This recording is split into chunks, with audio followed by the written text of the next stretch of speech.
여러분 안녕하십니까? 9월 3일 수요일 KTV 뉴스 시작합니다. 이재명 대통령이 경기도 안산의 반도체 부품 제조기업을 찾아 현장을 둘러보고 중소기업 관계자들의 의견을 청취했습니다. 이 대통령은 이 자리에서 제조업이 고용 창출에 큰 역할을 하는 만큼 역량 있는 우리나라 제조기업이 성장하고 발전해야 한다고 강조했습니다. 이 대통령은 이와 함께 대한민국의 가장 큰 과제는 회복과 성장인데 현재 많은 것들이 빠르게 정상으로 회복되고 있다고 진단했습니다. 아울러 지속적인 성장을 통해 기회를 만들고 그 안에서 우리 국민이 더 나은 삶을 설계할 수 있도록 하겠다고 덧붙였습니다. 이재명 대통령은 오는 24일 유엔 안보리 의장국 대표 행사로 인공지능과 국제평화, 안보를 주제로 한 공개 토의를 주재할 예정입니다. 대한민국 대통령이 유엔 안보리 의장으로서 안보리 회의를 직접 주재하는 건 이번이 처음입니다. 우리나라는 9월 한 달간 유엔 안전보장이사회 의장국을 맡았으며 안보리 의장국은 안보리를 대표해 회의를 소집 주재할 권한을 갖습니다. 특히 9월은 전 세계 정상급 인사들이 뉴욕에 모이는 유엔 총회 고위급 회의가 개최된다는 점에서 의미가 크다고 외교부는 설명했습니다. 중국이 전승절 80주년 기념식을 개최했습니다. 북중러 정상이 테난먼 망루에 나란히 자리했습니다. 문기혁 기자입니다. 시진핑 중국 국가주석과 김정은 북한 국무위원장, 블라디미르 푸틴 러시아 대통령이 테난먼 망루에 나란히 섰습니다. 중국 전승절 80주년 기념식에 함께한 겁니다. 시 주석은 김 위원장과 푸틴 대통령 등 26개국 정상들을 이번 행사에 초청했습니다. 주로 반서방 국가들입니다. 우리 정부 대표단은 따로 가지 않았고 우원식 국회의장이 참석했습니다. 우 의장과 김 위원장의 자리는 멀리 떨어져 따로 조우하진 않은 것으로 보입니다. 김 위원장의 중국 방문은 6년 8개월 만입니다. 정부는 김 위원장의 중국 방문을 예의주시하고 있습니다. 특히 러시아를 비롯해 여러 국가들이 모이는 행사에 참석한 것을 주목하고 있습니다. 도널드 트럼프 미국 대통령이 한미 정상회담에서 올해 김 위원장을 만나고 싶다고 말한 상황에서 타자 외교 무대에 처음으로 나섰기 때문입니다. Well, I'm meeting a lot of people. I mean, it's hard to say that, but I'd like to meet him this year. 북중 관계를 복원하고 러시아와의 밀착을 강화하는 한편 반서방 국가들과 연대를 구축해 미국과의 협상에 앞서 우군을 확보하려는 행보란 해석이 나옵니다.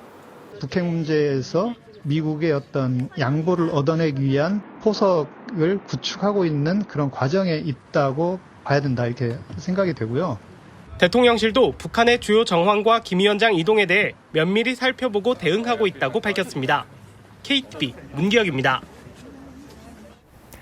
구윤철 경제부총리는 경제관계 장관회의에서 경제 회복을 위한 본격적인 시작은 이제부터라며 정책 역량을 집중하겠다고 밝혔습니다. 미국의 관세 조치로 피해를 입은 기업들을 위해 긴급 자금 지원에 나서기로 했습니다. 신국진 기자입니다.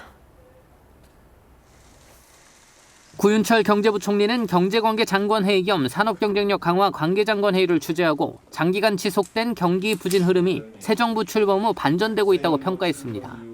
특히 민생 회복 소비 쿠폰 등 정책 효과로 소비 심리가 7년 7개월 만에 최고 수준인 111.4로 상승했다고 강조했습니다.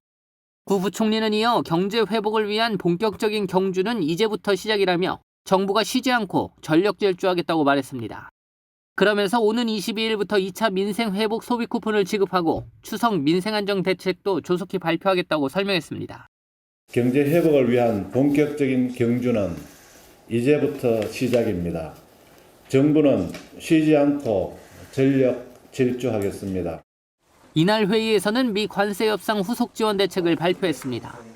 정부는 우선 피해 기업의 경영 안정화를 위해 13조 6천억 원의 긴급 경영자금을 투입합니다. 산업은행은 관세 피해 업종 저리 운영 자금 대출 상한을 최대 10배 높이고 대출 금리는 기존 2에서 3% 수준에서 추가로 0.3%포인트 인하하기로 했습니다. 수출 기업 유동성 확보를 위해 무역보험은 역대 최대인 270조 원을 공급하기로 했습니다. 50% 품목 관세 직격탄을 맞은 철강과 알루미늄 업종에 대해서는 5,700억 원 규모의 특화 지원에 나설 계획입니다.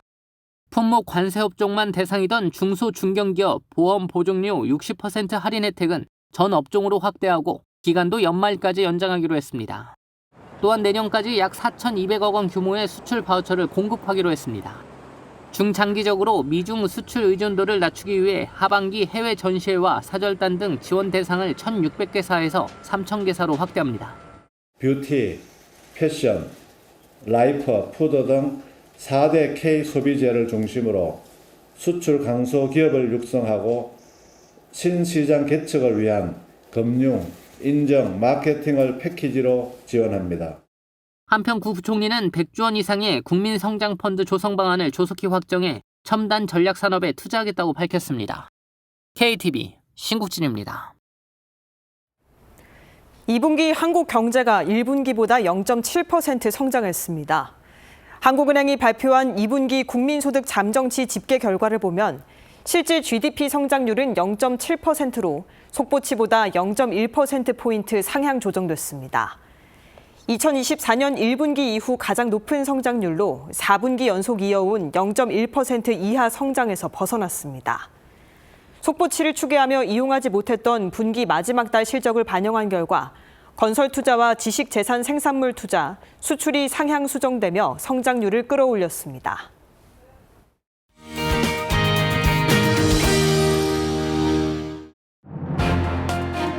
오늘의 주요 정책 소식입니다. 이재명 대통령이 오는 23일 제80차 유엔 총회에 참석해 기조연설을 합니다. 이 대통령은 안전보장이사회 의장 자격으로 AI, 안보 관련 토의를 열 예정입니다. 소비 회복과 수출 후조 영향으로 올해 2분기 우리 경제가 1분기보다 0.7% 성장했습니다. 한국은행은 2분기 실질 GDP 성장률이 0.7%로 집계됐다고 밝혔습니다. 우리 시간으로 오늘 오전 10시 중국 전승절 80주년 기념식이 시작됐습니다. 중국과 북한, 러시아 정상이 66년 만에 처음으로 한자리에 모였습니다. 공정거래위원회가 국내 10개 결혼준비업체 허위 광고를 적발하고 시정 조치했습니다. 근거 없이 국내 1위 표현을 쓰거나 직원이 이용 후기를 작성한 사례도 확인됐습니다. 해외 직구로 살 수 있는 식품들에서 마약류 성분이 대거 검출됐습니다. 젤리, 과자, 조미료 등 42개 제품에서 마약류 19종이 확인됐습니다. 지난해 남성 육아휴직자가 처음으로 4만 명을 넘었습니다. 여성 고용률은 62.1%로 10년 전보다 6.4%포인트 상승했습니다. KTV 뉴스를 마칩니다. 저희는 내일도 국정 소식을 한 걸음 더 빠르게 전해드리겠습니다. 시청해주신 여러분 고맙습니다.